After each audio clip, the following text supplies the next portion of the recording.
Thank you very much. So as Chris said, I've been lucky enough to be able to travel around the world doing speaking events over the last 13 years since leaving 1-800-GOT-JUNK as the Chief Operating Officer. I've spoken now in 28 countries on 6 continents. I've got a goal to pull together a group of CEOs and go to Antarctica and do a paid event there. So the ticket price of being on the boat for the 10 days or 12 days will include like $50 to see me speak, and I'll just stand on the ice and ramble about shit. I don't know.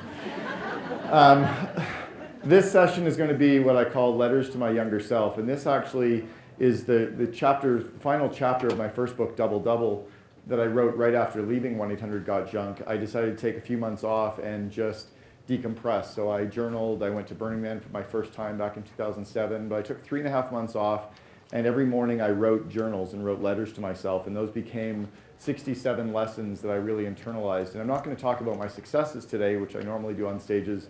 What I'm going to talk about is all of the failures. And I might even get into the point where I had the complete nervous breakdown in October of 2000, ended up getting written up in the Wall Street Journal as one of 4 people whose careers went really fast and flamed out with stress, so I might even get there. They asked me to do a little bit of an intro as to who I am as well, so to start off, I had the name Cameron a long time before she did. I am a bit of a serial entrepreneur, but obviously not that kind of serial. I've had a lot of different businesses. When I was 7 years old, I had my first real business, or my first little business, I guess you could call it. And I did a TED Talk. It's on the main TED.com website about raising kids as entrepreneurs. It's one of the main TED sites for 10 years now. And I talked about some of these little business ventures I had. The first one was selling coat hangers. And at 7 years old, I was living in Winnipeg, Canada, and my mom came into my bedroom, and I was sitting in the bedroom with a long extension cord, and I was on the phone, and I was phoning dry cleaners, and she said, "What are you doing?" And I said, "I'm selling coat hangers." And she kind of laughed at me, and she heard me talking to a dry cleaner, and I was negotiating on how much he would pay for coat hangers. And I was negotiating at 3.5 cents a coat hanger, and he wanted to pay me 3, and I wanted 4, and I said, "How about 3.5?" And he goes, "How old are you?" And I said, very matter-of-factly, "I'm 7. And he said, "Well, where did you come up with the idea at 3.5? And I said, "Well, you won't give me 4, and I don't want 3. And he said, "Fine, I'll give you 3.5 cents." And I got off, and I said, "Great, we'll bring them today." And I hung up the phone, and I turned to my mom, and I said, "I need you to drive me." And she started laughing. She goes, "Where are you going to get coat hangers?" And I opened up my closet, and it was filled with coat hangers. And over the last couple of weeks, I'd been lying to my mom, saying I was going outside to play with my friends. I was too nervous to go play with my friends. What I did instead is I went door to door in the streets in Winnipeg collecting coat hangers, and I snuck them back into the house. Because I saw a couple days before when we were at a dry cleaners that they would pay for recycling. So that was where I got the idea for my first little business venture. I did comic book arbitrage when I was about 8 or 9 years old. I would collect, sell, or buy comics from the poor kids at our cottage, and I would bike up to the other end of the cottage with a little tray table strapped to my back, and I would sell them to the rich kids until one day I found out that you don't reveal your source. They found out I was buying them at the other end of the beach, and I got beat up. So I learned you never reveal your source.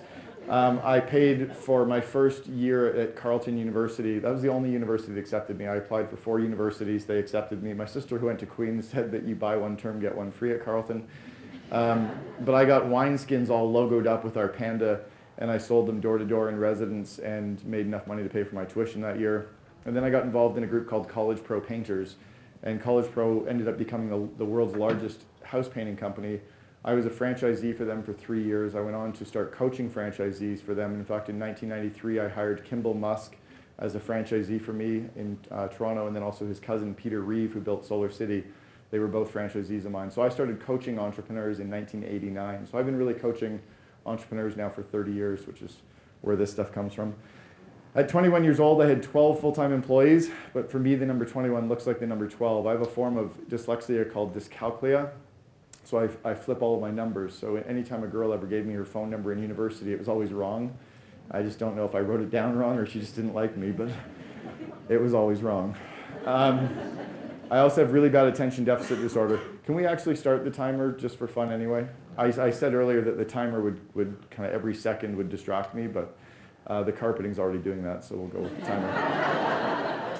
I was a co-founder of a group in Canada called Boyd Auto Body and Glass. In the US, it's called Gerber Auto Collision. So I executed the growth strategy for that. We took the company public in October of '98, and then I exited, and I became president of a private currency company that we sold for $64 million.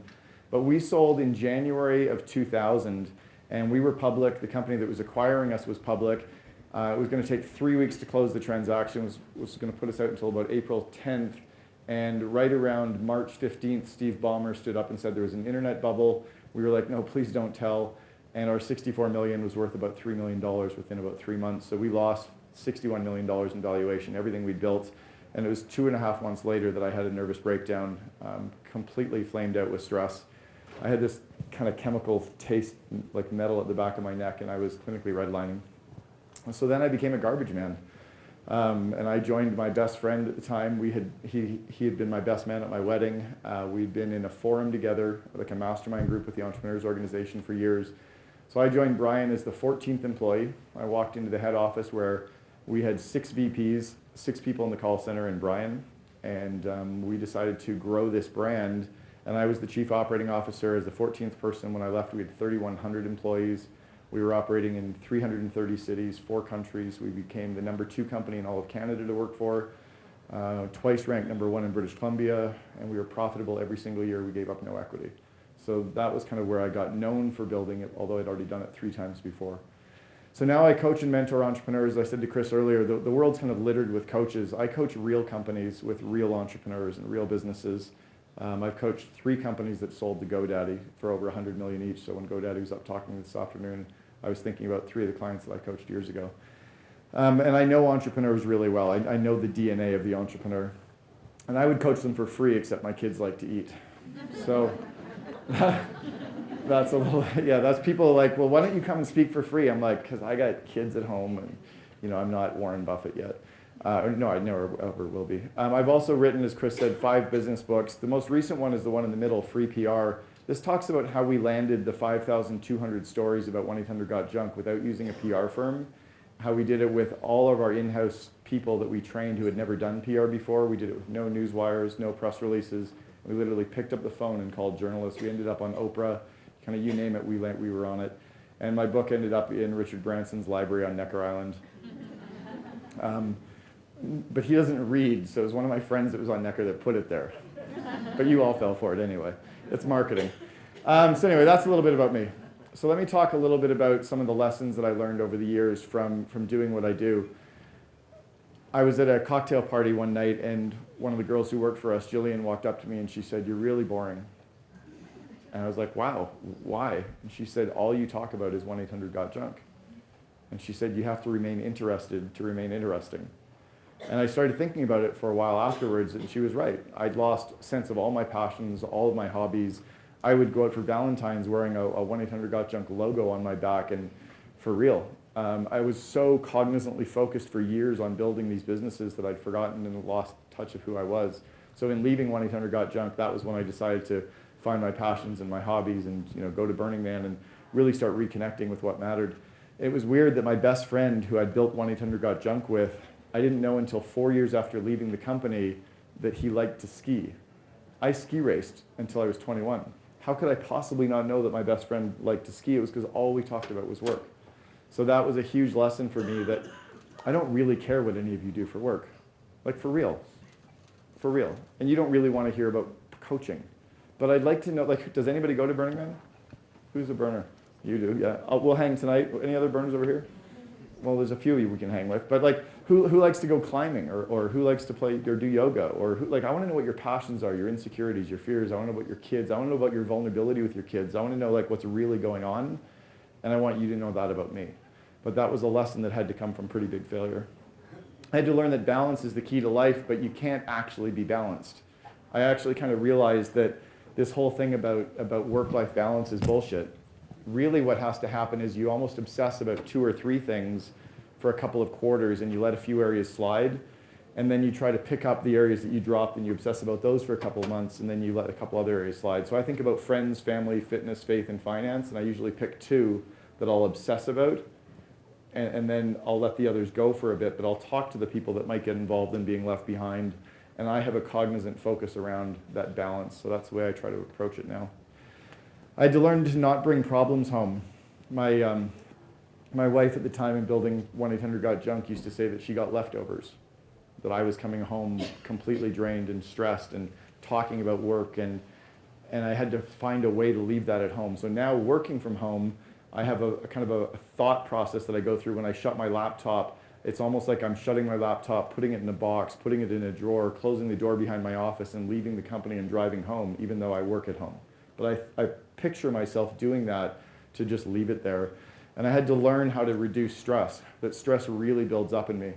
So if I've done talks about this, the highs and lows of CEOs and why most entrepreneurs are clinically bipolar. Bipolar disorder is nicknamed by the medical community as the CEO disease. And my stress built up so high that I ended up, a VP tapped me on the shoulder to see if I was okay one day, and I turned around to say yes, and I collapsed on the floor of the elevator sobbing. 3 weeks later, I went to the doctor for a medical, and the doctor said, "What's going on?" I go, "Not much, just working really hard. My mom's got cancer. We sold the company, but it collapsed, so we're losing everything. I just quit my job. I'm moving back to Canada. Bought a house. My wife's pregnant. She quit her job.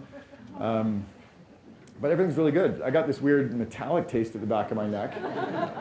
This is for real what I'm saying, right?" And he's like, "So tell me more about that." And I kept telling him, and he gives me this test to fill out, and I'm a high achiever, so I'm not trying to, well, I'm actually not. I got 62% at Carleton, but I like to be a high achiever.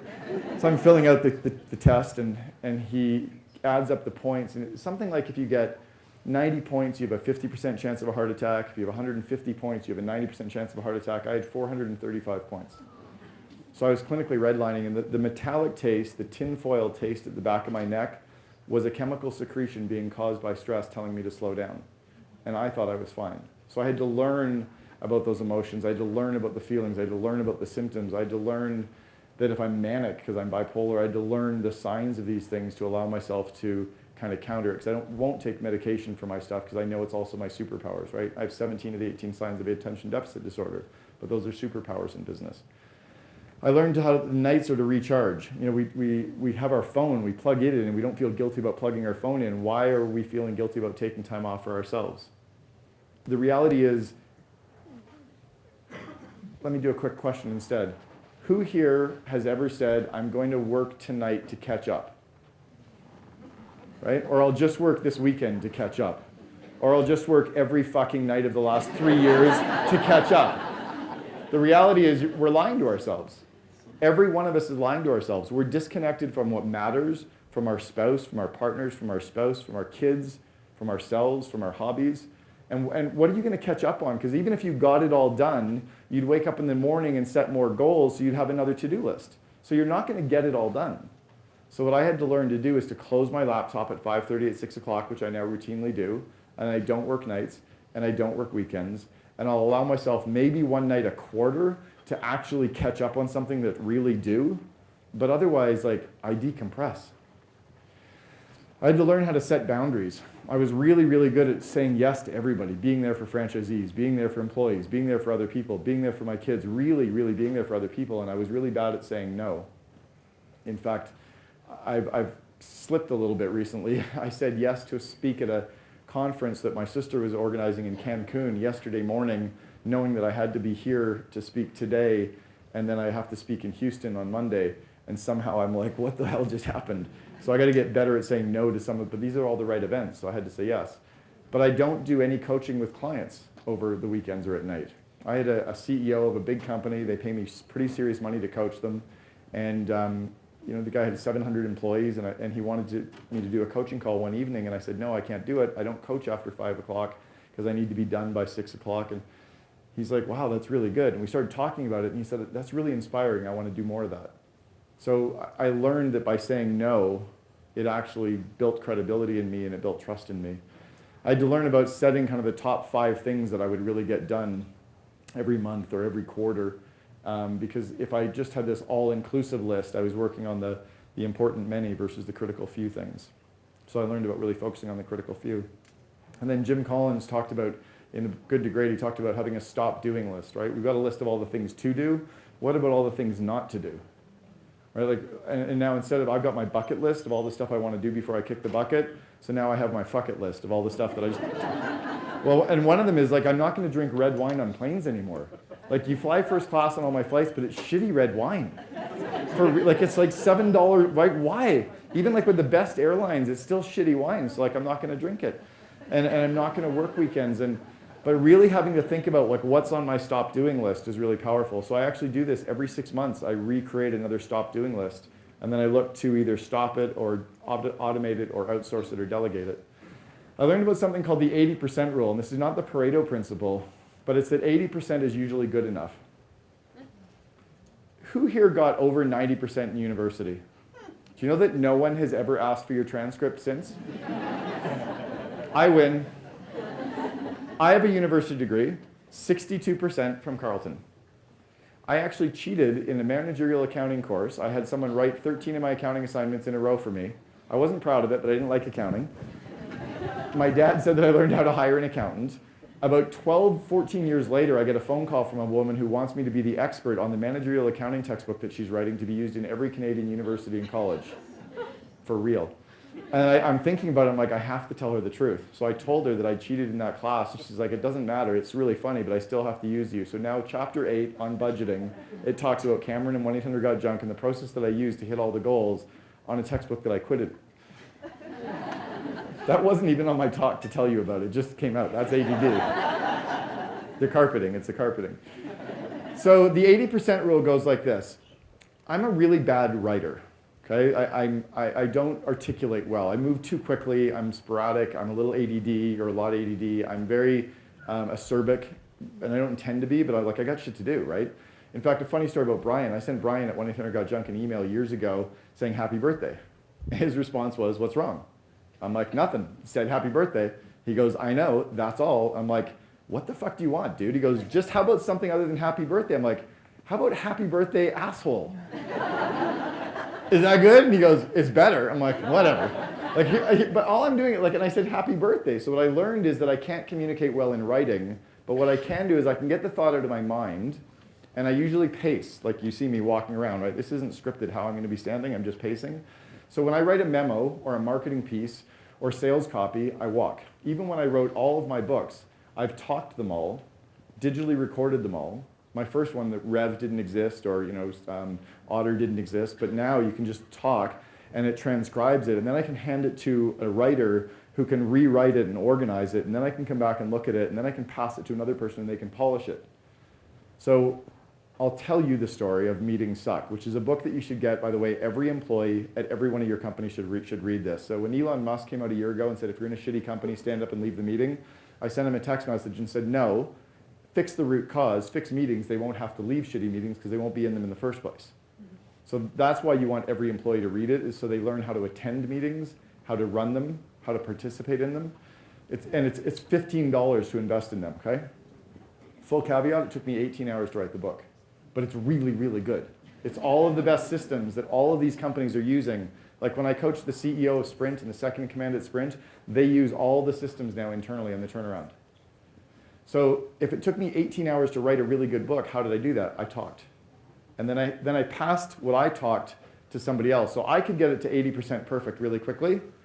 And then when I passed it to somebody else, they then had 20% that they could make better. So what they do is they now polish my work. So the editor polished my work and passed it off to a group of other entrepreneurs who could read it. And they could take that bit and they could actually polish it. And then it went through all the rounds of editing and it came out the door. When my book, Meetings Suck, came out, there was one typo in the entire book.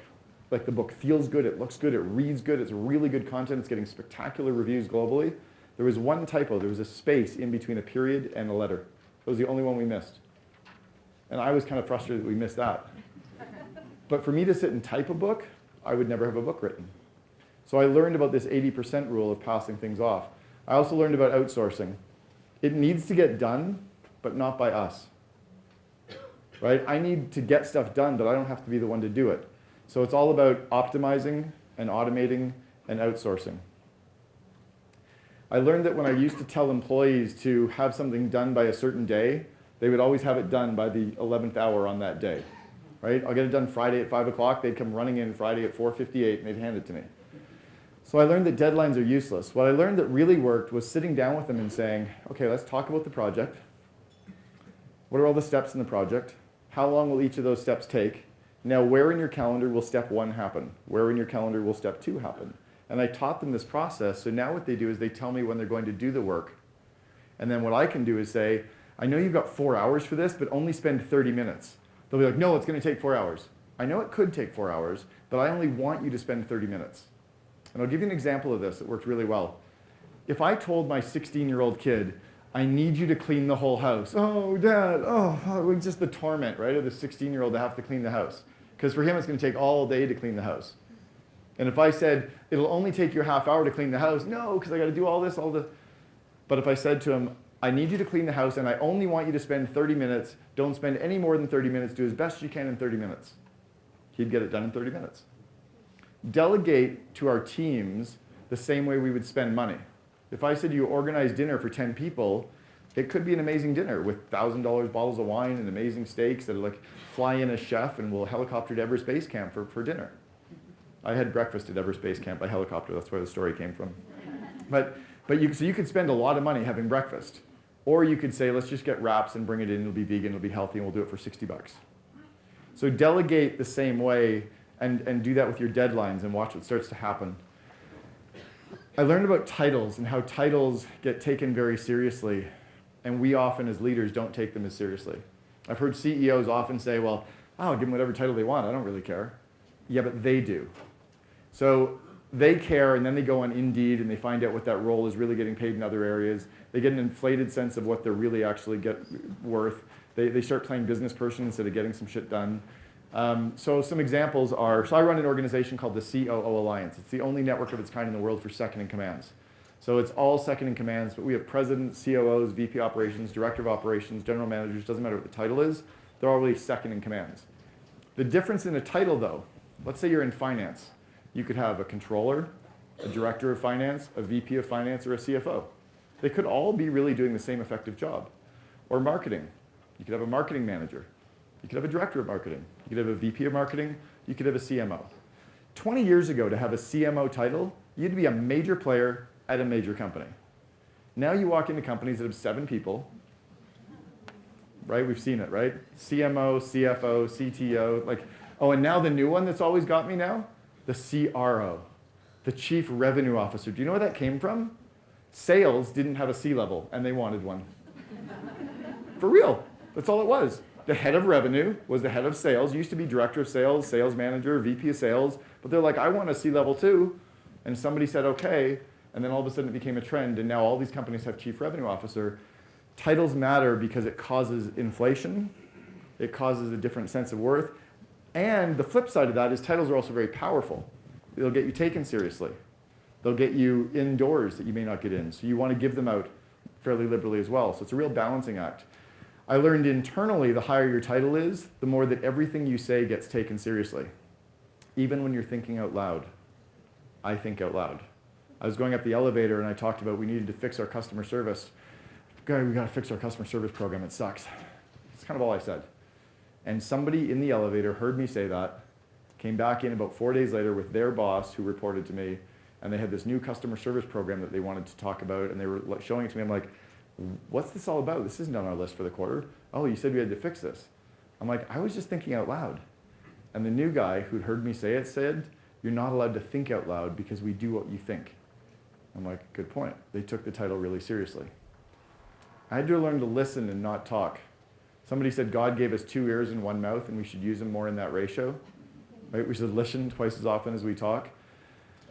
When you really listen, and for me that was also sitting out on the floor with the team. So we didn't have offices at 1-800-GOT-JUNK. I never even had a desk for the last 18 months. I would just sit at a desk when people were away on vacation. And just by sitting doing my work, I could listen, I could learn, I could let them sit and listen to me. But it's incredible when you actually give yourself time to sit down and listen to them and just hang out with them as to what you start to absorb as a leader. If you're a CMO, go sit in finance for a few days. Go sit in IT for a few days. You got a laptop, you got a headphone. Go just sit and hang out and listen as to what's happening. And then also ask leadership questions. I was being mentored by the incoming COO at Starbucks. So he reported to the 3 different CEOs. He reported to Howard, and Oren during his tenure. And I was talking to Greg and I said, tell me about something that happened when you were being groomed. And he said, well, this one day Howard Bihar called him and said, you know, why is the letter B on the sign at 50th and Wallingford in Seattle not working? And Greg said, I don't care why the letter isn't working. That's not a leadership question. And Howard said, well, I care. And he said, what's a leadership question? And Greg said, the leadership question would be, what system do we have in place to ensure that every letter on every sign at every location is always working? He said, that's a leadership question. So he was able to start listening to his teams because he asked true leadership questions and then would listen to the response. I had to learn about being a thought leader. I mean, this has become really popular now, being thought leaders, having websites that position you as a thought leader. You know, brands replacing, I thought this was intriguing this morning, brands being replaced, their logo almost being replaced with the person's face, that the brand is more of the person is really becoming more of a brand. If your CEO or yourselves haven't written a book, you should. There's never been an easier time in the world to actually write a book and get your content out there. I had no desire to really be a writer, but some of the speakers bureaus that booked me to speak at conferences wanted me to have a book because it would raise my fees, and then coaching clients wanted more content to give out to their employees. And then once I started to do it, I started to realize how easy it was to crank out really, really good content and give people this tool. It becomes a marketing piece, and it's not very expensive to pull these things out. In fact, I'm an advisor and an investor in a company called Scribe. It used to be called Book in a Box. Tucker Max is the CEO, and I know their team really well. They help you get books out of your head and into print, and they do it quite quickly and pretty inexpensively. I had to learn how to slow down and be less manic. I learned that in my bipolar nature, I can really be a perpetual motion machine. And when my mania catches hold, when I get excitement, it starts to fuel and I go faster and faster, but I can be like a bit of a bull in a china shop. My disc profile, I have a 98D and a 74I. 98D means I'm basically running 100 miles an hour and I can only see 90 feet in front of me. I'm a 9 quick start on a Colby profile. Like I'm just a perpetual, so I had to learn, and I'd catch myself doing these things. I'd catch myself because I'd start seeing the problems that happened internally. We almost lost 1-800-GOT-JUNK. We had opened all these corporate locations and opened up in multiple countries, and we were growing so quickly, we wouldn't listen to our head of finance. And he was very quiet and very analytical and amiable, and he kept saying to be careful, be careful. And we're like, yeah, we got this, yeah, we got this. Until one day we didn't got this, and Brian had to go borrow $420,000 from his mom to meet payroll. We were about a $100 million company at the time, and we didn't have money to meet payroll. We met payroll, but we had to learn about being a little less manic, both of us. I had to learn to think before speaking, that often I gave myself credit for being able to think out loud, and that I often even say, I jokingly, I have Tourette's. I don't have Tourette's, but I think out loud, which means I don't really think. It just kind of comes out, and then once I hear it, then I have the thought. That's not good when you're working with employees.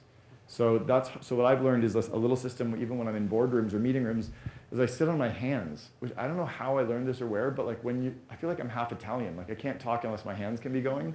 So that has helped me. And then I've learned that if I'm going to meet with a group, what's the intention I'm trying to get across, or what am I trying to move, or if my role as CEO, a chief energizing officer, how am I trying to inject them with energy? I learned that every time we brought in a senior player into a company, they ended up doing fantastic in their job. And we were always so worried about how they were going to do that we would miss the ripple effects, both good and bad. The ripple effects that they caused by coming in with their new systems, their new ideologies, their new communication styles, the people they would bring with them. So we had to start looking for those ripple effects, which meant spending more time talking to the customers and suppliers and employees that were around those people to watch for those unintended ripple effects. For me, every time I got feedback, I took it really personally. In fact, when my talk went on TED.com 10 years ago, one of my friends, Tim Ferriss, who wrote the 4-Hour Work Week, we were talking at an event, and he said that you've got to be careful to not get upset with any of the negative comments you get on your talk when it goes live, because people will think you're the Antichrist. Right? Anyone who's pro-business will love this whole raising kids as entrepreneurs, but anyone who's like, a little bit more on the left, or maybe they're teachers, or they hear about the fact that you cheated in school, they're just not going to, and you're a profit-centric capitalist, like they're just not going to like all that about you. But he said at the same time that you don't take it all personally. He said don't take all the praise that personally either. Like don't think the praise is good but the confrontation is bad. Just listen to it. And then I started getting really good at actually searching out the criticism and realizing that the people that could actually tell me where I was screwing up or what I was doing wrong were the ones that I could really trust, because they were the ones that actually told me the truth. So I've become much more open to the confrontation because it's helped me grow. I learned this one years ago when we were getting ready to sell College Pro painters, and we were selling it to what became First Service, which is a big company now, a public company. And we didn't want people to know that we were selling the company, except we were also excited that we were selling the company that we thought we could all tell one person. So we kind of agreed that we could each tell one person and that would be it. So there were 4 of us that told one person, but then that person was like, I told Greg, and Greg was so excited to know, but he had to tell one. He needed a trusted confidant, because how the hell can he keep the one secret, right? So then he told one person, and then it was like loose lips sink ships. You just can't, if you don't want it to get out, just don't talk about it. And that's really hard for me as well. So sometimes I'll be just like, don't tell me. Like, I don't want to know. Because I'll end up on a stage and I'll be like, yeah, so this client of mine is selling his company tomorrow, but you don't know that. Shit, the carpeting got distracting. Yeah, like, don't tell me shit. We had to fire 150 employees one day. We had a 900-person company. We had to fire 150 people in a day. And we sent everybody a letter and said, come down to this office building, one of our 4 offices in Seattle. And one of the girls was like, I want to go to the meeting too. I'm like, shut up, sit at your desk. Like, you don't want to go to this meeting. And, no, I want to go with Bobby. I'm like, Bobby's not as good as I am. I'm like, just sit down. So 2 weeks later, we had to fire 150 more. And that was what killed the company, was doing it twice in 2 weeks. What would have been better was to fire 300 in a day. But what happened was, it was like the aftershocks. It was like the first earthquake and then all the little tremors afterwards. It's the tremors that give people the post-traumatic stress. They're okay with the earthquake, they get that. But all the little aftershocks, that's what really gets you. So you cut deep, cut once. So when I had to fire this guy, Tyler Wright, after learning this lesson, I was driving back to the office knowing I had to fire Tyler, and on the way in I thought, I got to fire Cam Malik too, and I fired both of them on the same day. But it was good because we didn't have to do any more layoffs for a long period of time. I was sitting in a restaurant one time, and this CEO that I was thinking about coaching, we were sitting talking, we were engaged in a conversation, and the waitress came up to ask if we wanted anything, and he kind of was looking at me and he went, no, we're good. I'm like, who the fuck are you? Like, you didn't even look at the person. Like, and then to go, like, he was like so dismissive with this person and not even looking at them. I'm like, nice people are always nice. And you can see nice people with the way that they treat others and the way that they treat people that you wouldn't necessarily expect them to treat. I was with a friend, the Dallas Cowboys. He's got these insane seats, and it's a whole other story over drink. But all night long, the way that he treated the doorman and the woman and the hostess and the people that he knew names of that no one else would have known the names of these people. Everyone else knew the famous names, but he knew like everybody's names. Like, have any of us actually known, who here knows the name of a single hotel employee right now? Put your hand up. 5, 6, 10 of us. Imagine if we all like tipped one of those employees $20 today. Just do that. Tip like the random one though, not the waitress. Tip like the doorman or the woman cleaning the carpets that has never gotten a tip. But I started looking for that more and more, right? One of the things I loved about Brian Scudamore, when I first met him, he opened the door for me. I have never, ever, in 24 years of knowing Brian, been able to get him to go through a door first. I could still be holding the fucking thing because he won't do it. For real, he won't do it. He refuses to go in. Like, it's so deeply ingrained in his DNA. That's just him. He's the odd G shucks guy. I talked a little bit about the leadership questions already with that, the Starbucks and the letter B, and then taking time to think. You know, we've heard about Bill Gates' Think Week, but I was always so go that I never actually took time and pause to just think. So now we'll go away. My girlfriend Ashley and I went away about 3 or 4 months ago, and we went to Tofino, and we hung out at the Wicked Image for a bunch of days, and we just like no laptops, and we hung out with notebooks, and we just journaled and thought through stuff. And it's amazing what you can push forward when you take time. Or I took 10 weeks off this past year, and I went to Europe for 5 weeks in the summer, went back to Europe again for 10 days in October. Like, taking time off to just disconnect is really powerful, to give yourself time. Again, embracing criticism. Not only embracing criticism, but looking for criticism, right? Looking for that constructive criticism, that feedback on how to improve, and almost treating myself a little bit more like an athlete. I had to learn that any time that I would stand on a stage with employees, like at a town hall or a daily huddle, if I really hit them hard with something, even though I was passionate about it, it would destroy the energy of the group. I remember this one day I was really frustrated with how something was happening with meetings and they weren't happening well, and we knew how to run them. We'd already taught people how to run them, but stuff just wasn't working. And I kind of blasted about 140 people, and I felt good that I blasted them until like 3 months later, when the energy level was starting to come back for the 3 months that I'd killed the energy in the group. Just negative public comments never actually work. Anytime that I ever told a secret to somebody, I destroyed trust.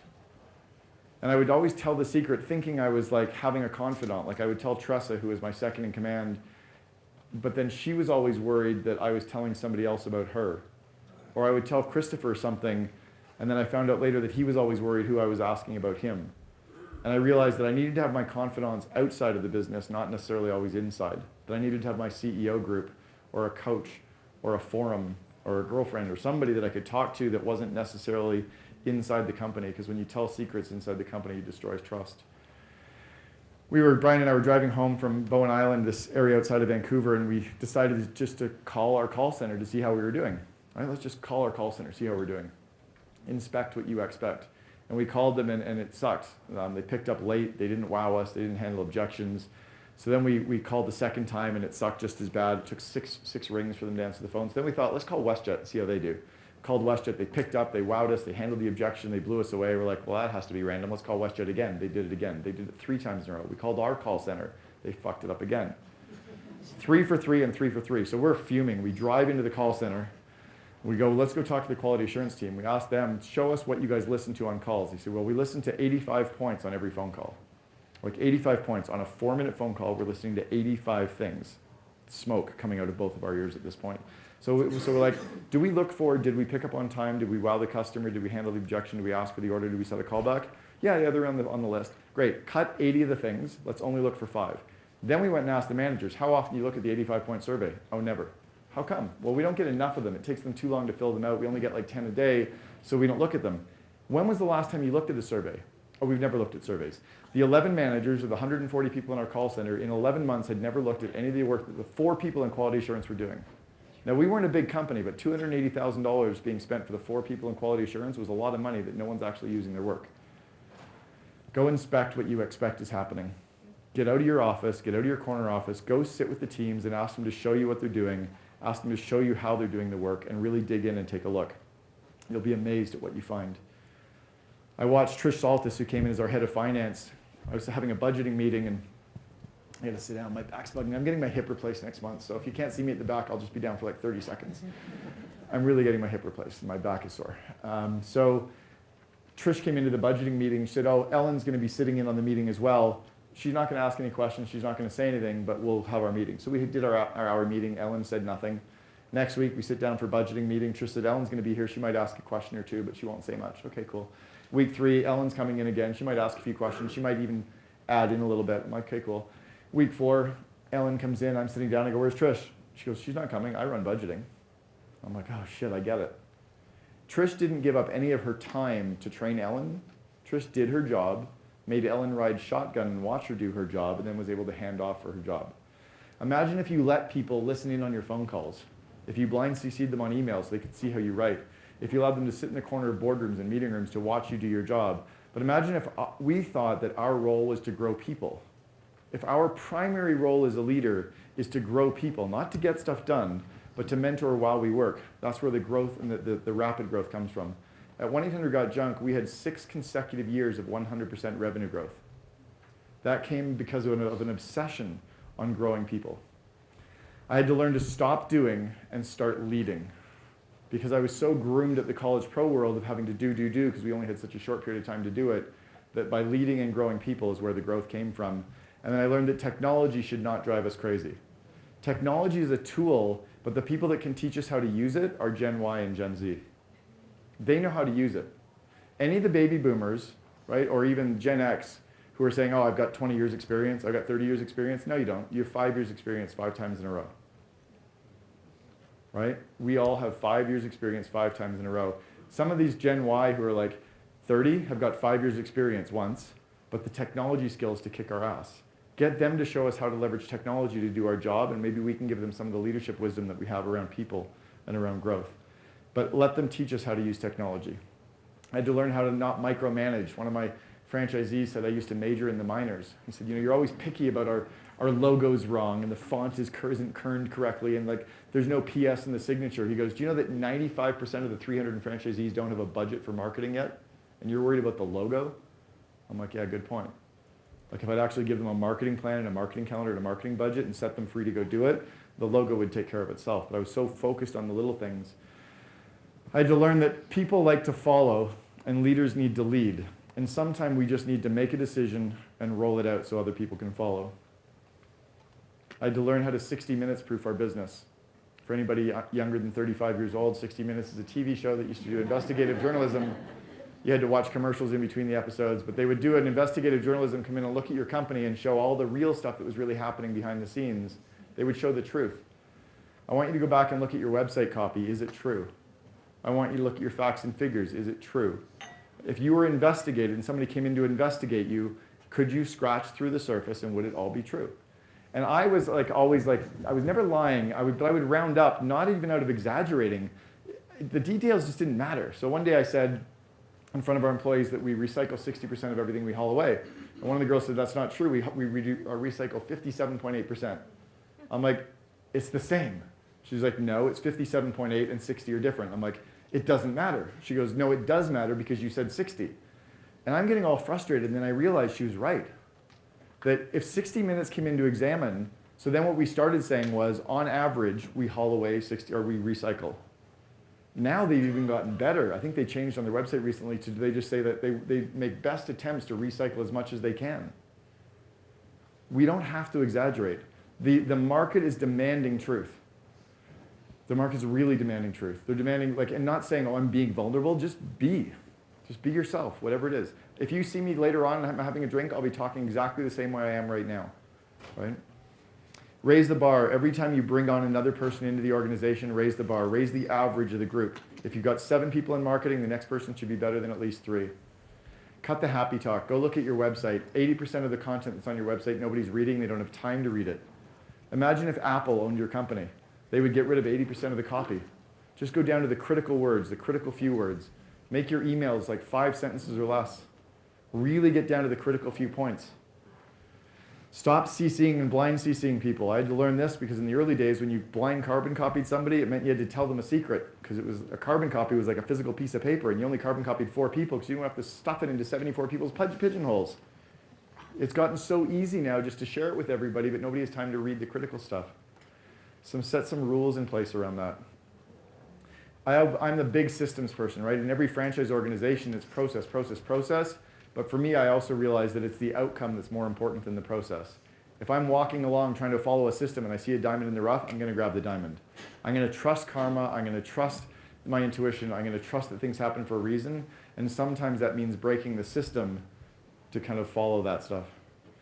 If you've not watched this movie, it can be cheesy, it can be materialistic, but I tell you, watch this movie. Understanding the laws of quantum physics and quantum mechanics and how to apply that into the business world is powerful. We had people from The Secret come in and meet with us. We showed it to every employee, every franchisee multiple times. The powers of quantum physics and quantum and energy is powerful, and it's irrefutable. It's science. But we are at the molecular level energy. If you have negative energy people in your company, get rid of them. If you have toxic, negative employees, who here's got an employee in their company they know that should get fired? Then fire them. For real. You wouldn't have them to your home for dinner, don't have them come to work.